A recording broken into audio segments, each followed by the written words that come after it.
Hi there. For this tutorial, we're going to take a look at how to work on the users who can use and access your site.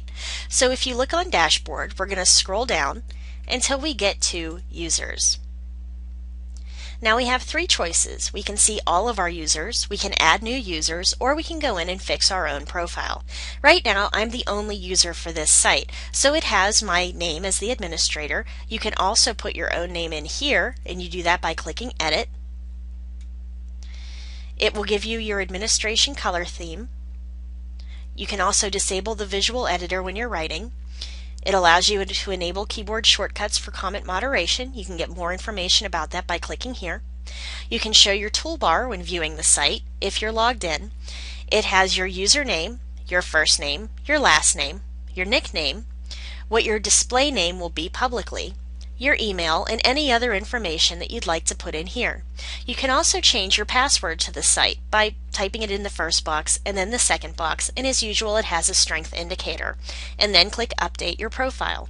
So let's go back out to our list, and let's say that I want to add a new user. I can do that by clicking here or by clicking down here. So to add a new user, I could put in, let's say, Tom.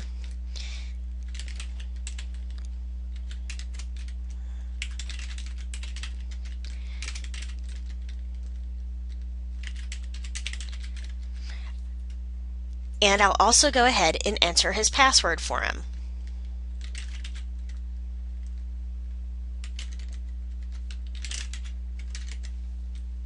You can choose to send the password to the new user by email, which is always a good idea, so you can make sure you have it right, and then you can choose whether he's a subscriber, someone who can just read the site, an administrator, someone who can read and make changes to the site, an editor, an author, or a contributor. Let's say that he is going to be an editor, and I'm going to click Add New User. So now you can see we've got me as the administrator and Tom, the guy I just made up.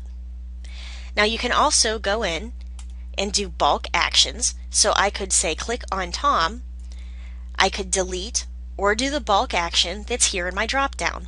And I could change the role to administrator, editor, etc. So you can do a whole group of people at once instead of having to go in and do them one at a time. So that can save you some time. So now you know how to get in and set up users. You can also filter this list down to just administrators, just editors, just subscribers, and whatever other classifications you have.